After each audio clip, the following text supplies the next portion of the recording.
안녕하세요. 우리 수익책 문제 풀어보도록 하겠습니다. 자료를 조사해서 꺾은선 그래프로 나타내는 것과 관련된 문제가 되겠습니다.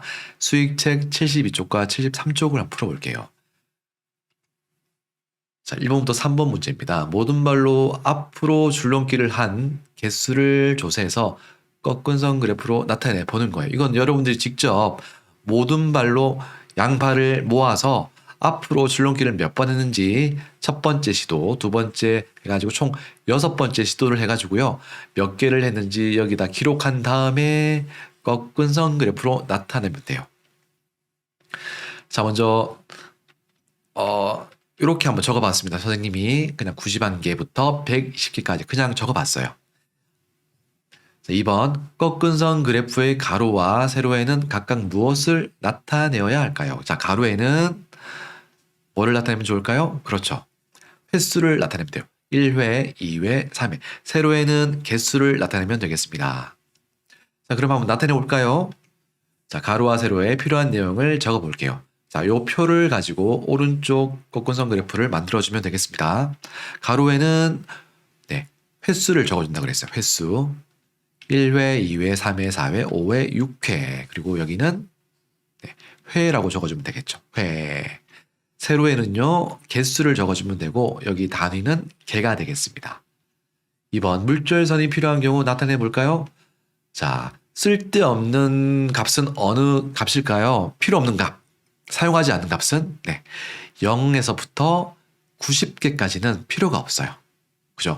0에서 90개 사이는 자료가 없기 때문에 제일 작은 값이 91이잖아요. 그렇기 때문에 90개까지는 필요가 없기 때문에 물결선으로 처리하겠습니다.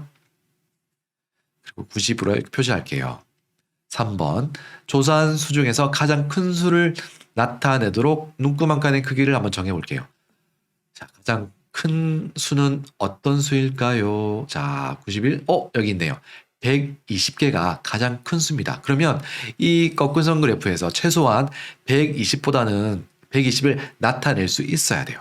자, 그러기 위해서는 눈금 한 칸의 크기를 어떻게 정하면 될까요? 자, 큰 눈금을 5회라고 한번 정해볼게요. 그리고 작은 눈금을 1회로 한번 정해보겠습니다. 95, 100, 105, 110, 115, 120, 125 했더니 120까지 나타낼 수가 있습니다. 넉넉하게 나타낼 수가 있습니다. 4번 가로 눈금과 세로 눈금이 만나는 자리에 점을 찍어주세요. 점을 콕 찍어주면 됩니다. 자, 1회 때는 91이니까요. 자, 여기다가 점을 찍어주면 되겠죠. 작은 눈금은요, 1회를 의미합니다. 1. 자, 2회 때는요, 101이에요. 101이니까 100보다 한 칸 더 올라가면 되겠죠. 3회는 99. 100보다 한 칸 더 내려가면 되겠습니다. 99. 자, 4회는 105.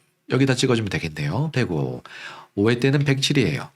105보다 두 칸 먼저 올라가면 되겠죠. 그리고 6회는 120이니까 여기다가 콕 찍어주면 되겠네요.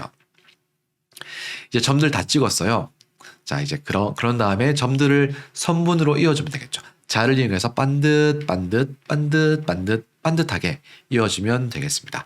마지막으로 제목을 붙여주면 모든 발로 앞으로 줄넘기를 한 개수를 적어주면 되겠습니다. 자, 이번에는요, 모든 발로 이제 뒤로 줄넘기예요. 방금은 앞으로 줄넘기고요. 이제는 뒤로 줄넘기한 개수를 조사해서 꺾은선 그래프로 나타내 볼게요. 직접 여러분들이 해서 여기에 여러분들이 개수를 적어주면 되겠습니다. 저는 예시로 한번 이렇게 표시해 봤습니다. 예시로 이렇게 표시해 봤습니다. 첫 번째는 2개, 마지막은 21개 이렇게 넘었다고 예시로 한번 해볼게요. 가로와 세로에 필요한 내용을 적어 볼게요. 가로에는 아까와 똑같습니다.